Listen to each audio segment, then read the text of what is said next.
Voltamos para o último bloco do programa de hoje sobre empreendedorismo. Estamos conversando com o professor Laércio Luiz dos Santos. Professor, eu gostaria agora que o senhor falasse um pouco sobre a sua experiência profissional ajudando as pessoas a desenvolverem as suas competências, buscando, enfim, serem empreendedoras.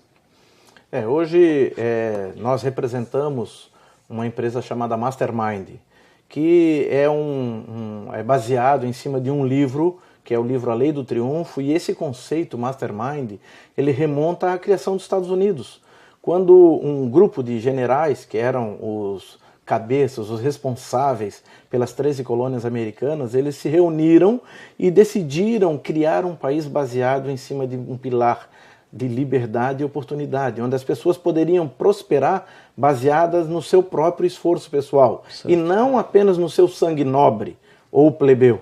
Elas poderiam prosperar independente da sua casta social. E esse conceito foi sendo passado de boca a ouvido ao longo da história, até que em 1900, um homem que utilizava esses conceitos, utilizou ao longo de toda a sua vida, se tornou um dos homens mais ricos dos Estados Unidos. E ele decidiu que precisava deixar isso para a posteridade. Ele contratou um jornalista, um jovem jornalista recém-formado, chamado Napoleão Hill, para fazer uma pesquisa sobre o sucesso das pessoas. O que levava as pessoas a terem sucesso na vida? O que levava as pessoas a empreenderem algo a mais do que o diferencial das pessoas? E essa pesquisa ele disse, olha, precisa pesquisar as pessoas por pelo menos 2 décadas. Por quê? Porque conquistar o sucesso é fácil. O difícil é se manter no sucesso. Ao longo de 20 anos, Napoleão Hill pesquisou em torno de 16 mil pessoas, e dentre elas as 500 maiores fortunas americanas. E o resultado dessa pesquisa foi o livro A Lei do Triunfo. Recentemente esse livro foi reescrito com exemplos de profissionais brasileiros. Por quê? Porque aqui no Brasil também existem triunfadores. E nós precisamos saber disso. O que é o Mastermind como conceito de liderança hoje? O Mastermind ele significa aquela pessoa que tem a habilidade de agregar outras pessoas em torno de um objetivo comum. Certo. E essa é a essência do empreendedorismo. Gerar uma mente superior em torno de um objetivo comum. O empreendedor busca isso.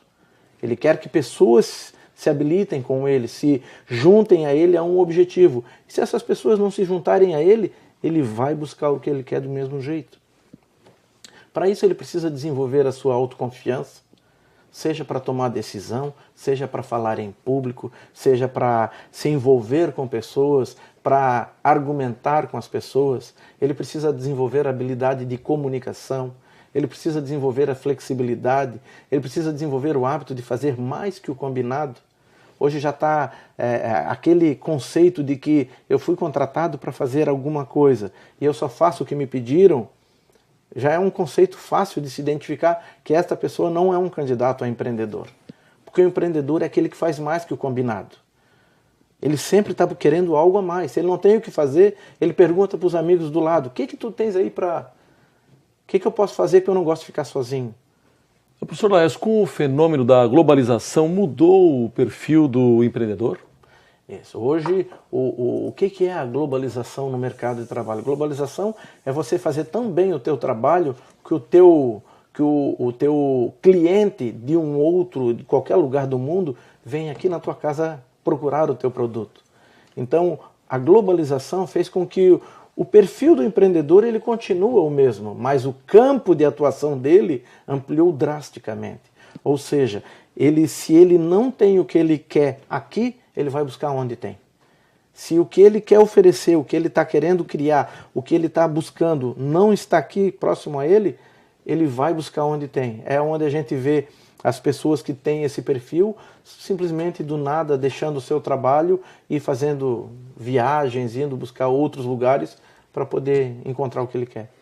Tá certo. Considerando o meio jurídico, que é propriamente o nosso meio aqui na Justiça do Trabalho, quais competências fazem maior diferença para o profissional que atua na área do direito? E por quê? Hoje, uma das principais competências na área do direito é a comunicação. Por que a comunicação? Porque é o princípio da oralidade. a tradição, ou seja, alguns advogados, muitos profissionais, muitos tanto em formação quanto até já formados, eles nos procuram porque muitos já nos disseram assim, olha, a minha vontade era de entrar numa área mais atuante, mais envolvente, mas eu tenho dificuldade de me expressar frente a um público. Então eu acabo indo para a área da família, acabo indo para a área trabalhista porque eu vou mexer com papéis. E o que eu gostaria é de ser mais atuante.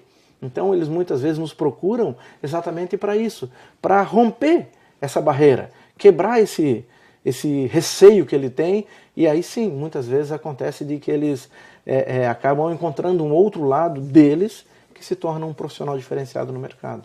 É o princípio da oralidade, a comunicação. Além daquelas competências que o senhor já mencionou rapidamente, o que poderia ser agregado ainda mais em termos de competências para ilustrar o que seria desejável para um empreendedor?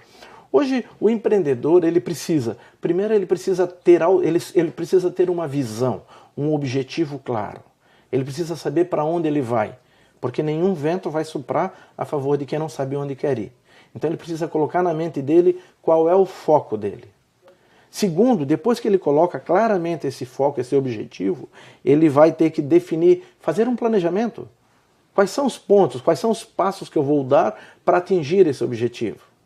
E terceiro, que é o mais importante de todos, é fazer, é agir. É dar um passo atrás do outro, sempre em direção a esse objetivo. Aliado a isso, ele vai trabalhar a flexibilidade, a comunicação, a disciplina, a inteligência interpessoal, diplomacia pessoal. Aí ele começa a agregar, é como a gengiva ninguém vê, mas ela segura os dentes. As competências que ele vai desenvolver é como se fosse a gengiva. Ninguém vai ver, mas ela vai segurar, ela vai ser um diferencial no comportamento desse empreendedor. E professor, o senhor tem uns 30 segundos ainda para fazer as suas considerações finais. Hoje, nós como formadores de empreendedores, nós buscamos sempre atuar naquilo que as pessoas têm de melhor. E aquilo que elas têm de melhor, nós focamos, enaltecemos e assim torná-las um mastermind ao longo da vida. Muito obrigado pela sua participação. Chegamos ao fim de mais um Justiça do Trabalho na TV. Hoje conversamos com o professor Laércio Luiz dos Santos. Todos os nossos programas estão disponíveis na internet, na página do TRT de Santa Catarina. Estaremos de volta na próxima semana com mais um tema do seu interesse. Até lá!